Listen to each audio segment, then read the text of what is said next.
Hello guys, so let's look at cardiac output. Cardiac output is just the amount of blood pumped out of the heart per unit time or in 1 minute. So the amount of blood pumped out of the heart within 1 minute is what the cardiac output. And this cardiac output can be mathematically be expressed as heart rate times stroke volume. So the product of heart rate and stroke volume gives what? Cardiac output. Now the question is, what is heart rate? Heart rate is the number of beats of your heart in 1 minute. The number of beats of your heart in 1 minute. You understand? So the 70 BPM and those things are the heart rate. And the stroke volume is the amount or the volume of blood that the ventricles eject per beat. The amount of blood that the ventricles eject per beat. You understand? That's what the stroke volume. Meaning this heart rate and stroke volume are directly proportional to what? The cardiac output. Meaning when you increase heart rate, you increase what? Cardiac output. When you increase stroke volume, you increase what? Cardiac output. Hope you understand. And now let's look at them one by one. So let's look at the heart rate. The heart rate actually is being controlled by what? The sympathetic and the parasympathetic nervous system. The sympathetic nervous system actually increase the heart rate. You see, the sympathetic nervous system causes the release of norepinephrine and epinephrine, and the norepinephrine and epinephrine actually increase contraction. So there will be rapid contraction, which causes what? High heart rate. So sympathetic nervous system increase what? Heart rate. And the parasympathetic nervous system does the opposite. You understand? For them, they release acetylcholine, which binds to the cholinergic receptors and thereby decreasing what? The heart rate. You understand? So the sympathetic nervous system will increase the heart rate, and the parasympathetic nervous system will decrease what? The heart rate. The heart rate is also being controlled by thyroid hormones. So thyroid hormones T3 and T4 can also increase the heart rate, because the thyroid hormones actually increase metabolism, and the more the metabolism is being increased, the more energy that is being produced, and that will increase what? The heart rate. You understand? Hypercalcemia, high level of calcium, will cause rapid contraction, and thereby leading to what? Increase in heart rate. And also age. You see, when you look at babies, their heart rate is very high than with the adults. So age also plays a factor in heart rate. Now let's look at the stroke volume. The stroke volume, as I said, the volume of blood ejected from the ventricles per beat. And this stroke volume actually depends on three things. We have the preload, the contractility, and the afterload. Let's look at them one by one. The preload is actually the degree of stretching of the ventricles. So let's say this is the ventricles.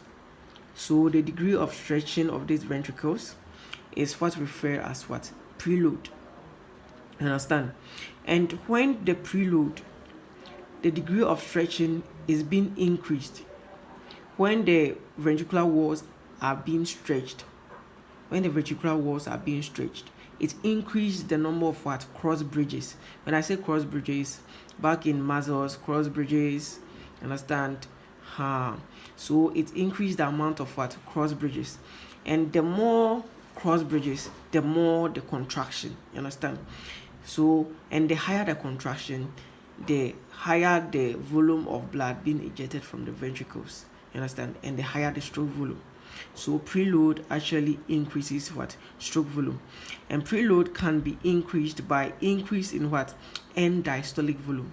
The amount of blood that the ventricles actually take during relaxation. You understand? I said this. So the amount of blood in the ventricles during relaxation is what we call the end diastolic volume. And if that amount of blood in the ventricles is very high, you understand, the volume is high, that means the blood in it will actually stretch what? The ventricular walls. You understand? And when the ventricular walls are being stretched, cross bridges will increase, which will increase in contractility, and higher amount of what? Blood is being injected from the ventricles to the other parts of the body, and that increases what? Stroke volume. Hope you understand. Let's look at contractility. Okay, for preload, another factor that can increase preload is venous return. Venous return is the amount of blood returning to the heart from the veins. You understand? So when the amount of blood returning from the veins to the heart is being increased, that is venous return, is being increased. That means that is going to increase the end diastolic volume, and the end diastolic volume will cause the stretching of the ventricular walls, which will actually lead to high contraction to eject higher volume of blood from the ventricles, thereby increasing the stroke volume. Hope you understand. Now let's look at contractility. When I was talking about preload, I explained contractility. So for contractility, it can be affected by the sympathetic and the parasympathetic nervous system. So for contractility, sympathetic nervous system, they release norepinephrine and epinephrine, which binds to the adrenergic receptors and thereby increasing contraction. You understand? So when contractility is being increased, that means high amount of blood will be injected from the ventricles, thereby increasing stroke volume. Now let's look at afterload. Afterload is actually the amount of resistance that the heart needs to overcome to pump blood. You understand? The amount of resistance that the heart needs to overcome to actually pump blood.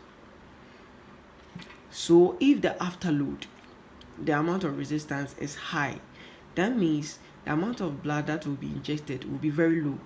You understand? Because now the resistance is high, so the amount of blood that will be ejected from the ventricles will be very low, and that will decrease stroke volume.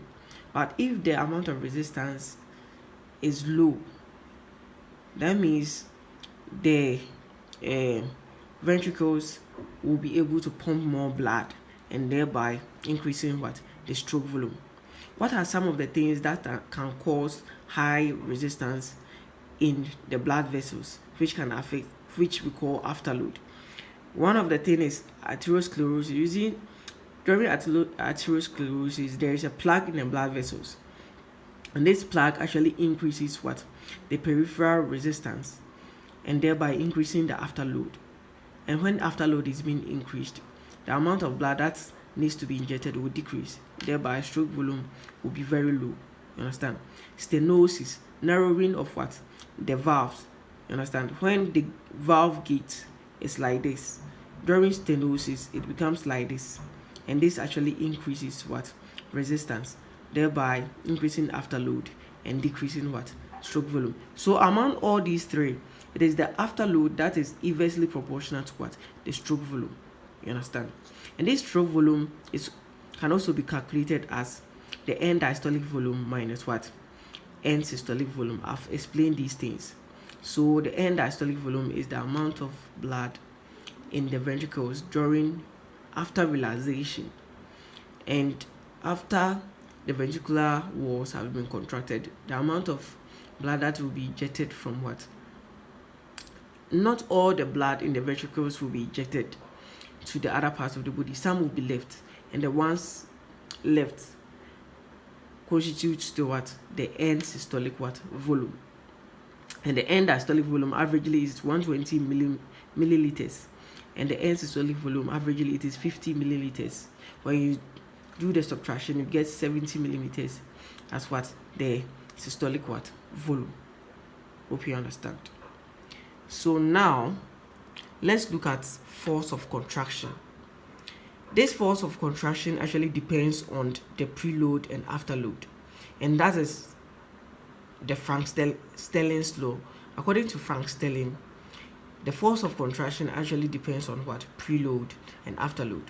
When preload is very high, that means the stretch is very high, and thereby the contraction will also be very high, because when the ventricles are being stretched, the cross bridges increases, which will increase what? Contraction.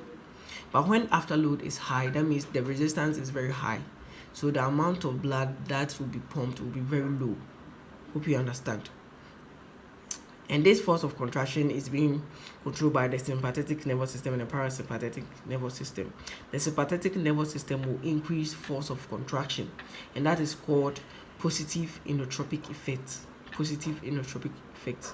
And the parasympathetic nervous system will decrease the force of contraction, and that will be negative inotropic effect. That's all for cardiac output. Thank you.